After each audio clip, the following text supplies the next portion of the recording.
नमस्कार, मैं हूं आपके साथ अंकिता पाल। ब्रीडिंग की शुरुआत करते हैं। लोकसभा चुनाव में जीत के बाद में प्रधानमंत्री नरेंद्र मोदी अपने तीसरे कार्यकाल के दौरान पहले विदेश दौरे पर G7 शिखर सम्मेलन में हिस्सा लेने के लिए इटली के लिए रवाना होंगे। आपको बताते चले कि G7 शिखर सम्मेलन इटली के एपुलिया में 13 से 15 जून तक आयोजित किया जा रहा है। इसके साथ ही पीएम मोदी इटली के प्रधानमंत्री से द्विपक्षीय बातचीत भी करेंगे।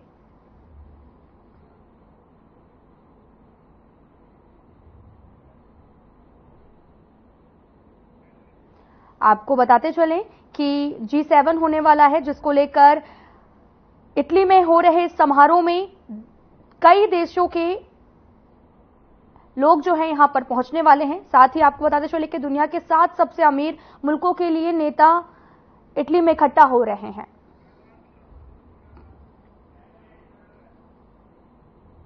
इसी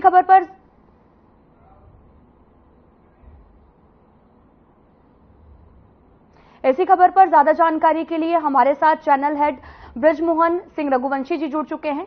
ब्रजमोहन रघुवंशी जी, आपसे ये जानना चाहेंगे कि G7 की जो बैठक है वो इटली में हो रही है, जिसको लेकर प्रधानमंत्री नरेंद्र मोदी भी तीसरे कार्यकाल के दौर पे पहली बार वो वहां पर पहुंचने वाले हैं, तो किन मुद्दों पर बातचीत हो सकती है? देखिए, मैं आपको बताते चलूं कि प्रधानमंत्री नरेंद्र मोदी जी के तीसरे कार्यकाल की ये पहली विदेश ये उनकी यात्रा है और महत्वपूर्ण इसलिए है क्योंकि देखिए G7 में भारत देश उसमें सम्मिलित नहीं है, लेकिन भारत को खास तौर से इस पे स्पेशल इन्वाइटी के तौर पे बुलाया गया है। लगभग 12 से 13 घंटे के सफर के बाद हम साधना की टीम यहाँ पे म्यूनिख पहुंची थी और फिर म्यूनिख से हम यहाँ पे इस समय बारी में हैं। बारी में ही यहाँ पे एक लोकल सेंटर है जहाँ से हम लोग को मीडिया सेंटर बनाया गया। हम वहीं पर हैं इस समय जो है, और जैसे तकनीकी खराबी के चलते हम आपको मैं आपको इस समय नहीं दिखा पा रहा हूँ क्योंकि इस समय यहाँ 6 बजे हुए हैं और मैं अभी जस्ट थोड़ी देर पहले यहाँ पे बारिश हुई है, तो जैसे मैं एकदम गर्मी के मौसम से मैं वहां से लौटा हूँ और बारिश यहाँ पे मुझे महसूस हुई। देखिए, एक यहाँ का मैं आपको कल्चर बताऊं क्या है। इटली के अंदर खासतौर से यूरोप में एक बड़ी बात यहाँ पे ये निकल के आती है, यहाँ पे जो लोग हैं वो उनकी जो जिम्मेदारियां हैं वो बहुत आराम से वो अपनी जिम्मेदारियों का वहन करते हैं। और खासतौर से जब हम इस बैठक के बारे में बात करें तो सबसे पहले मैं थोड़ा सा आपको बारी के बारे में जरूर बताते चलूं। बारी इटली का एक ऐसा शहर है जो इस समय आप समझिए कि क्योंकि आपको पता होगा कि इटली काफी पुराना देश है, मतलब ये तो यहाँ की जो अभी भी जो भौगोलिकता है यहाँ की, वो पुराने यहाँ पे मकान थे यहाँ पे और इन लोगों ने उसको नया तरह से इसको कंस्ट्रक्ट कर रहे हैं। और जहां से भी हम रुके हैं, हमें अभी ये प्रेस नोट हमें दिया गया है इंडियन एम्बेसी के द्वारा और विदेश मंत्रालय के द्वारा हमें कि प्रधानमंत्री जी का जो आगमन है उसमें कुछ चेंजेस हैं। वो चेंजेस हमें 5 से 10 मिनट के अंदर हमें पता चलेंगे, लेकिन तब तक शायद मुझे लगता है हमारा बुलेटिन एंड अप हो चुका होगा। मैं आपको बताते चलूं कि इस समय पूरे बारी के अंदर एक अलग माहौल है यहाँ पे। देखिए, लेकिन मैं आपको एक चीज बताऊं, यहाँ पे जो आम नागरिक है वो इस बैठक को लेकर के खास तौर से उसको बहुत ज्यादा कहीं ना कहीं बहुत ज्यादा उसकी इंटरेस्ट नहीं है। लेकिन जो यहाँ 7 देशों के जो राष्ट्राध्यक्ष यहाँ पे पहुंच रहे हैं वो अपने आप में पूरे विश्व को लेकर तमाम ऐसे मुद्दों पे चर्चा होगी। और मोदी जी की मैं बात करूं, एक इसमें बहुत इंपॉर्टेंट बात इसमें है जो मैं आपको बताऊं, आर्टिफिशियल इंटेलिजेंस को लेकर के भी यहाँ पे जो कई मुद्दों को जिसपे डिस्कशन करेंगे आदरणीय प्रधानमंत्री जी। आपको बताते चलूं क्योंकि देखिए मीडिया को बहुत सूक्ष्म जानकारी दी जाती है कि जब वो कोई प्रोग्राम जब सम्मिलित हो जाते हैं उसके बाद हमें उसकी जानकारी दी जाती है। और खासतौर से देखिए हिंदुस्तान में तो हमारा बहुत ज्यादा वहाँ पे कल्चर है कि हम लोग जबरदस्ती भी पूछ करके जाते हैं और अपने उनसे जानकारियां ले लेते हैं, लेकिन यहाँ पे दूसरे देशों में ये कल्चर नहीं है। यहाँ पे पूरा बाकायदा पैमाना सेट है कि आपको क्या क्या कौन से देश में अभी तक हमने ये पूछा खासतौर से मीडिया सेंटर में कौन कौन से देश के जो राष्ट्राध्यक्ष वो आ चुके हैं, उस पर भी वो पूरी जानकारी, क्योंकि शाम को यहाँ ब्रीफिंग होगी। तो अभी तो 6 बज रहे हैं, लगभग 7 से 8 के बीच में ब्रीफिंग होगी तो बताएंगे कौन कौन से देश के राष्ट्राध्यक्ष और वहाँ के मुखिया यहाँ पहुंच चुके हैं और असल मुद्दे क्या, क्योंकि अभी जो जानकारी है वो आप ये समझिए कि एक जनरल जानकारी है कि खास तौर से अंतर्राष्ट्रीय पटल पे जो तमाम कई मुद्दे हैं। और एक बड़ी बात आपको बात बताऊं, यहाँ यूक्रेन के भी राष्ट्रपति यहाँ पहुंच रहे हैं। बिल्कुल। तो वो ये भी अपने आप में एक बड़ी बात है कि इसको लेकर के भारत का पक्ष क्या होने वाला है, क्योंकि भारत ने हमेशा यूक्रेन को लेकर के एक सॉफ्टनेस दिखाई है, क्योंकि रशिया में उन्होंने इस बात को जब इतनी जबरदस्त वॉर आज भी चल रही है और रशिया खासतौर से जो अगर कुछ ही देशों की जो वो सुनता है तो उसमें उन्होंने प्रधानमंत्री नरेंद्र मोदी की बात सुनी थी और उस समय जो भारतीय थे वो वॉर उन्होंने रुकवा दी थी, जिसके चलते कि हिंदुस्तानी जो फंसे हुए थे यूक्रेन में वो यहाँ पे वापस आ सके। तो आप समझिए ये अपने आप में एक बड़ा डेवलपमेंट है, खासतौर से यहाँ पे।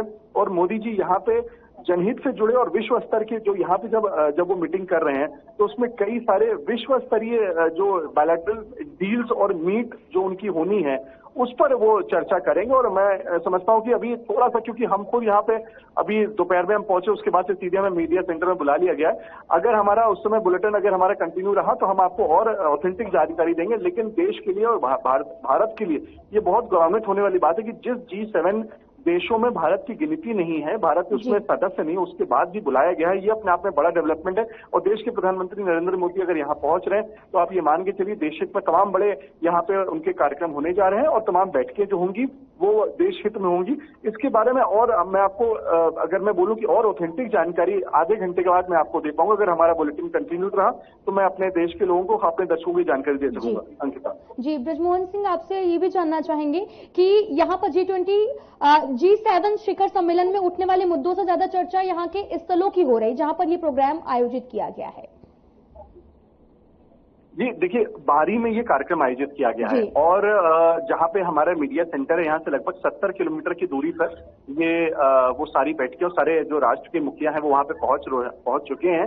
कौन कौन पहुंचा है वो भी हमें बस अभी मात्र कुछ ही क्षणों में पता चलेगा, क्योंकि यहाँ पे शाम को ब्रीफिंग होती है। तो 6 बज रहे हैं अभी जो है, अभी हमें मीडिया सेंटर पे, और यहाँ पे ये भी मीडिया सेंटर में हमें जानकारी दी गई है कि कुछ राष्ट्राध्यक्ष तो नहीं, लेकिन उनके जो सेकंड इन कमांड जिसको हम आप कह सकते हैं कि वहाँ के विदेश मंत्री या वहाँ के सेक्रेटरी जो होते हैं वो हमें यहाँ पे ब्रीफ करेंगे। तो हमें और ज्यादा जानकारी लगेगी कि आखिरकार उन देशों ने भी अपने क्या मुद्दे रखे हैं, क्योंकि आज से ये बैठक शुरू है और 15 तारीख तक ये बैठक चलेगी। G7 की महत्वपूर्ण बैठक है और भारत इसमें इन्वाइट किया गया है, ये मैं आपको बताऊं।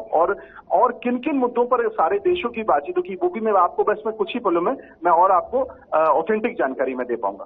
अंकिता सर, आपसे ये भी जानना चाहेंगे कि G7 के 4 देशों में आम चुनाव भी होने वाले हैं, तो उसको लेकर क्या, जैसे कि अगर बात की जाए ब्रिटेन में तो सुनक की लोकप्रियता भी गिर रही है और कनाडा में आम चुनाव भी होने वाले हैं और साथ ही जापान में सत्ताधारी पार्टी के अध्यक्ष पद के लिए भी चुनाव होने वाला है, तो ये कितना इम्पैक्ट डालेगी? देखिए, बहुत अच्छा सवाल आपने पूछा। देखिए क्या है, यूनाइटेड किंगडम में हमारे भारतीय मूल के सोनक जी हैं जो कहीं ना कहीं मैं आपको बताते चलूं, जब वो प्रधानमंत्री बने तो हमारे हिंदुस्तानी बहुत खुश हुए और यूके में बसने वाले हिंदुस्तानी को भी बड़ी खुशी हुई थी। लेकिन मैं आपको एक बात बताऊं, क्या था कि जो पुराने प्रधानमंत्री के हटने के बाद से वो इसलिए हटाए गए थे बिकॉज उनको लेकर के तमाम अटकलें थी कि वो वहाँ के आर्थिक नीतियों को बहुत बेहतर नहीं ठीक कर पा रहे और आर्थिक स्थितियां वहाँ बहुत अच्छी नहीं थी।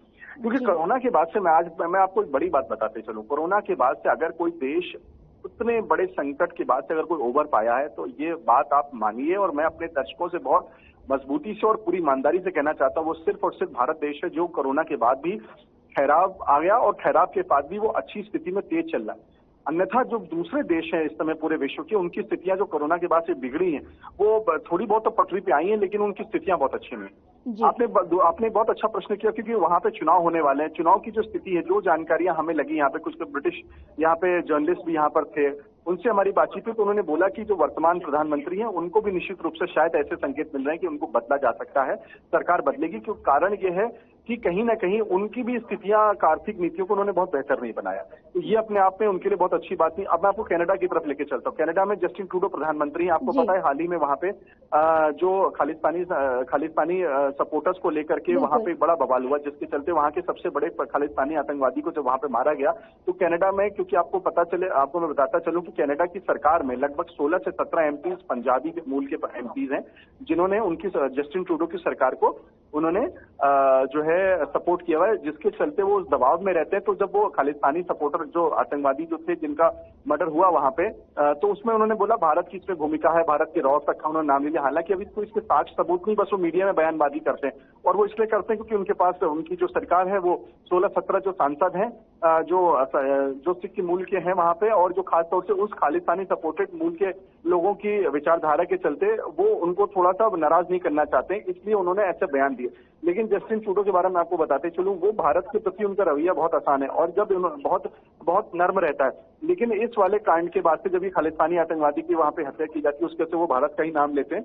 उसके बाद वहां पे भारत के और कनाडा के रिश्ते खराब हुए। कनाडा ने भारत देश ने यहाँ के विदेश मंत्रालय ने तमाम ऐसी विदेश नीति में वहां पे परिवर्तन कर दिए। वहां के जो स्टूडेंट थे वो उनके लिए उनको मना कर दिया, उनको वीजा देने के लिए, उनको यहाँ से उनको भेजने के लिए, और तमाम कुछ ऐसे नीतियां उन्होंने बनाई, विदेश नीतियों, जिसके चलते कनाडा को बड़ा नुकसान हो रहा था। क्योंकि मैं आपको बताते चलूं, कनाडा अपने आप में एक बड़ा देश है, लेकिन वहां पे जो जितने भी जो काम करने वाली स्थिति है, जो जनसंख्या, उसमें भारत की बहुत बड़ी भूमिका है, पंजाब की बहुत बड़ी भूमिका है। तो हर देश में भारतीय हमारे जो है ना, वो अपने आप में एक बड़ा स्ट्रॉन्ग अपने आप देश बना के रखा हुआ है जी। अब अगले साल वहां भी चुनाव है, और वहां माना जा रहा है, क्योंकि जो दूसरी पार्टी कंजर्वेटिव पार्टी है, उसका वहां बोलबाला बहुत मजबूत हो रहा है। क्योंकि कंजर्वेटिव पार्टी भी इस बात को लेकर काफी खफा है, वहां की जो अपोजिशन पार्टी है, कि हमारे जो वर्तमान सरकार है वो खासतौर से टेररिज्म को बढ़ावा दे रही है, या सरकार चलाने के लिए ऐसे लोगों का भी सपोर्ट ले रही है जो कहीं ना कहीं देश हित में नहीं। और मैं कह रहा हूं ना, जैसे आतंकवाद जो है ना कहीं हर देश में उसको नकारा जा रहा है, भले ही वो पहले साइलेंट था, लेकिन अब उसको नकारा जा रहा है। तो कनाडा में भी ये स्थिति है, तो वो भी ऐसी नीतियों को लेकर के यहाँ बैठेंगे कि जिससे अगर जस्टिन ट्रूडो के लिए कुछ अच्छा काम हो सके, तो वो अपने को अगले साल जब चुनाव में जनता के बीच में उतरे, तो वो एक अच्छे मुद्दों के साथ उतरे। जापान की जो स्थिति है, देखिए वो एक डेवलपिंग देश है, वहाँ आर्थिक स्थितियां उतनी खराब नहीं है, लेकिन खासतौर से वो एक डेवलपिंग कंट्री, वहाँ के जो सिटीजन है, वो अपने आप को मानते हैं कि कुछ न कुछ और बेहतर और कुछ बड़ा होना चाहिए, तेज होना चाहिए। क्योंकि जापान अपने आप को पूरे विश्व में सबसे ज्यादा अपने को हर काम मामले में अलग और काफी तेज रखता है। तो जापान इस मामले में मुझे लगता है कि वहां की सरकार शायद, मुझे ऐसा लगता है कि मे बी शायद रिपीट हो सके, क्योंकि वहां पे ऐसी कोई इतनी बड़ी संकट नहीं दिख रही है जो बाकी कनाडा में और यूके में दिख रही है। तो ये इन देशों का हाल है, और बाकी जो इनके अहम मुद्दे होंगे वो हमें शाम तक और पता चलेंगे। तो आपकी बातों को मैं और डिटेल में और गहराई से, मैं आपकी हर सवाल को मैं बहुत ही जो जानकारी हमें बाकायदा सरकारी तंत्र से मिलेगी वो मैं आपको दूंगा और बता सकूंगा। जी ब्रजमोहन जी, आपसे आखिरी मेरा सवाल ये है कि आर्थिक सुरक्षा और एआई से जुड़े बात जो है वो हो सकती है, लेकिन आप हमारे दर्शकों को ये बताइए कि विकासशील देशों के साथ में कैसे काम करता है ये G7? देखिए क्या है ना, मैं आपको बताते चलूं, G7 सबसे इस दुनिया के सबसे मजबूत देशों में उनकी गिनती जी। और मैं आपको बताते चलूं, लेकिन ये सभी जो मजबूत देश हैं, ये कोरोना के बाद से इन सभी देशों की स्थिति बहुत अच्छी नहीं। ज्यादातर देश जो है वो टूरिज्म पर निर्भर हैं। मैं आपको इटली की बात बता दूं, ये भी देश में बहुत सारे इनके संसाधन इतने ज्यादा इनके पास नहीं है, लेकिन क्या है कि देखिए यूरोप जो कंट्रीज हैं, यहाँ पे पर्यटन पे ये देश काफी निर्भर रहता है, और यहाँ पे जो यहाँ के जो लोग हैं, वो यहाँ के अपने बाशिंदे के अलावा यहाँ पे पूरी एक मिक्स्ड ब्रीड जिसको हम बोलेंगे, वो यहाँ पे है।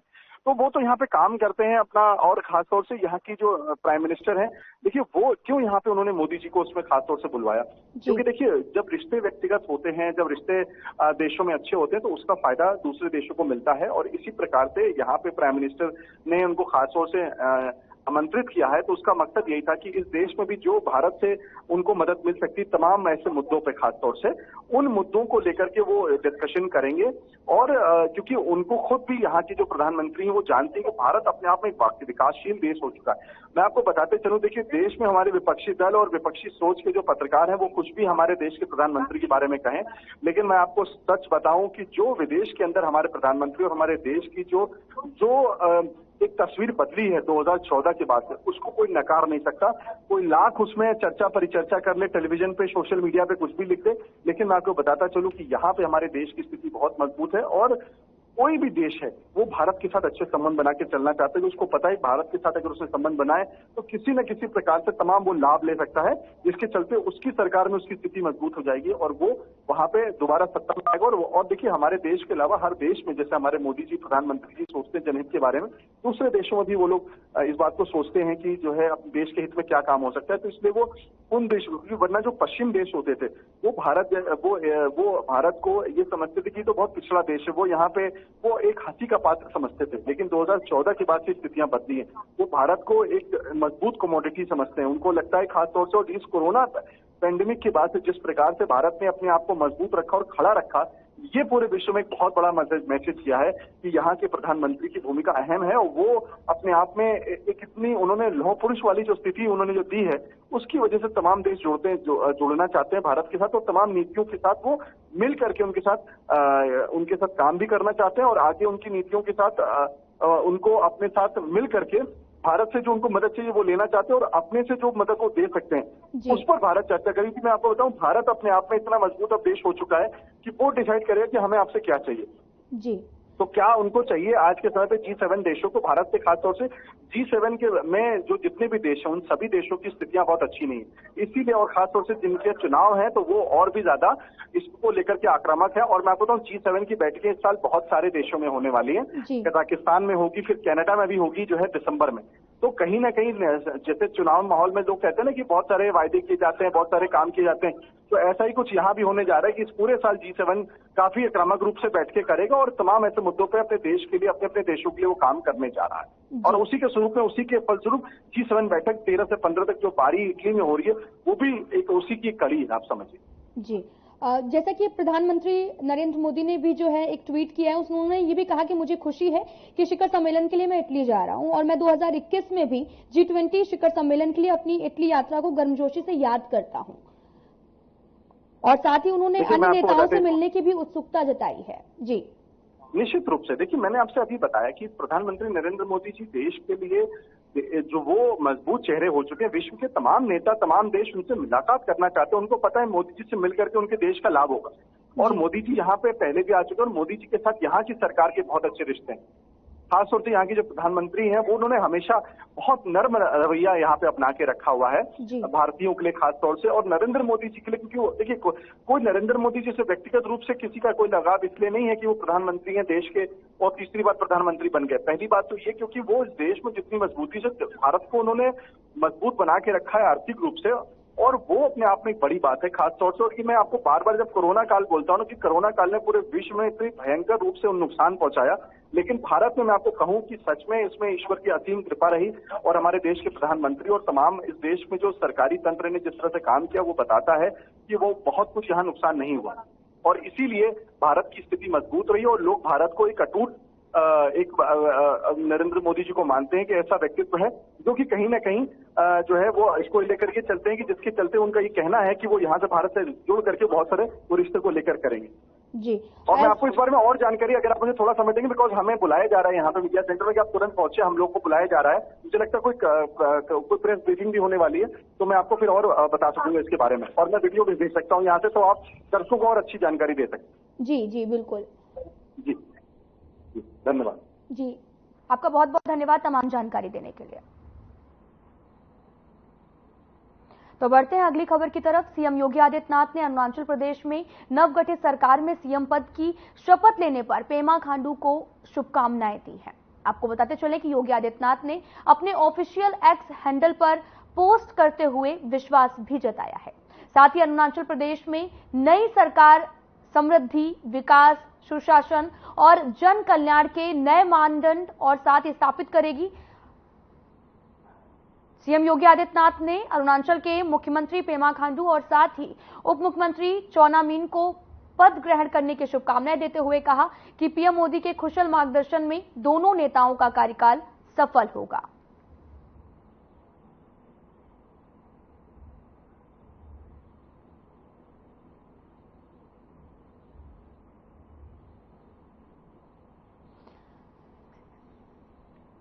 आपको बताते चले कि बीजेपी नेता पेमा खांडू ने गुरुवार को लगातार तीसरी बार अरुणाचल प्रदेश के मुख्यमंत्री पद की शपथ ले ली है।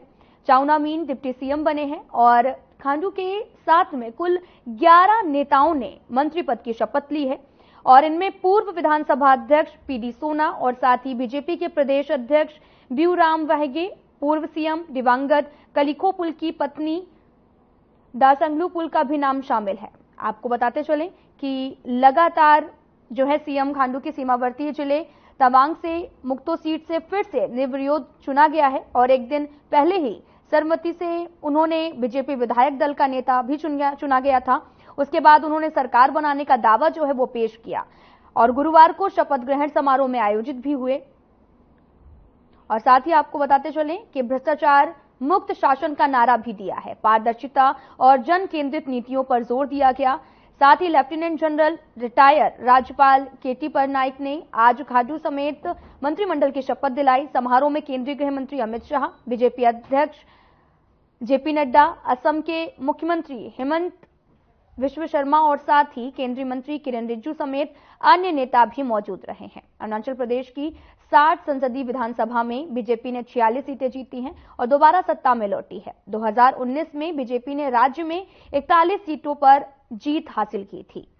साथ ही इससे पहले बीजेपी के राष्ट्रीय महासचिव तरुण चुंग ने भी विधायक दल की बैठक के बारे में जानकारी दी और उन्होंने कहा था कि अरुणाचल प्रदेश में भारी बहुमत देने के लिए हम लोगों को धन्यवाद देते हैं।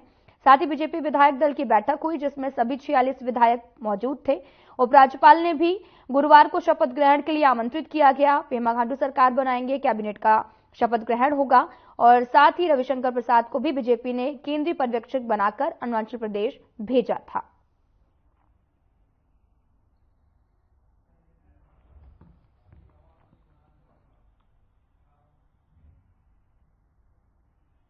बीजेपी के नवनिर्वाचित लोकसभा सांसद और बीजेपी के राष्ट्रीय मीडिया प्रमुख अनिल बलूनी ने नई दिल्ली में नीति आयोग के उपाध्यक्ष सुमन बेरी से मुलाकात की है। इस दौरान उन्होंने हिमालयी राज्यों के वनों में खासकर उत्तराखंड में बार बार आग लगने की समस्या है, इससे होने वाले भारी नुकसान को लेकर भी बड़ी चिंता जाहिर की है।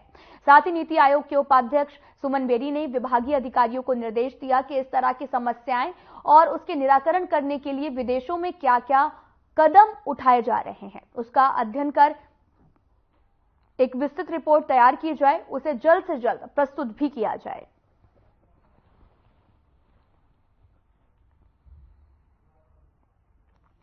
आपको बताते चले कि बीजेपी के नवनिर्वाचित लोकसभा सांसद बीजेपी के राष्ट्रीय मीडिया प्रमुख अनिल बलूनी ने नई दिल्ली में नीति आयोग के उपाध्यक्ष सुमन बेरी से मुलाकात की है। इस दौरान उन्होंने हिमालयी राज्यों के वनों में खासकर उत्तराखंड में बार बार आग लगने की समस्या और इससे होने वाले भारी नुकसान को लेकर भी बड़ी चिंता जाहिर की। साथ ही आपको बताते चलें कि नीति आयोग के उपाध्यक्ष सुमन बेरी ने विभागीय अधिकारियों को निर्देश दिया कि इस तरह की समस्याएं और उसके निराकरण करने के लिए विदेशों में क्या क्या कदम उठाए जा रहे हैं इसका अध्ययन एक करके जो है विस्तृत रिपोर्ट भी तैयार की जाए, उसे जल्द से जल्द प्रस्तुत भी किया जाए।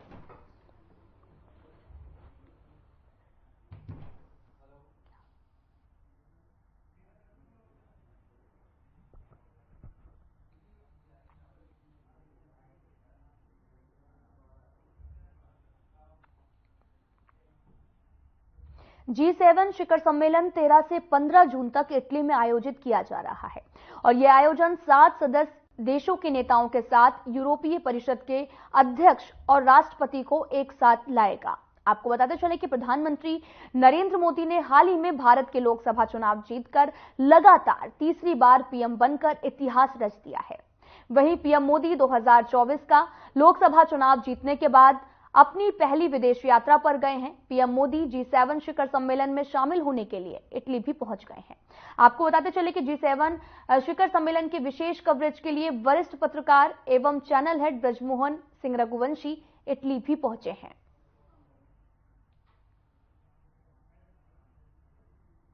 आपको बताते चलें कि G7 की जो बैठक है वो 13 तारीख से लेकर 15 तारीख तक होनी है और यहां पर कई मुद्दों पर जो है वो बात भी हो सकती है और इसी दौरान G7 सम्मेलन में पीएम जो है वो भाग लेंगे। इटली में G7 शिखर सम्मेलन हो रहा है जहां पर हमारे चैनल हेड भी पहुंचे हैं।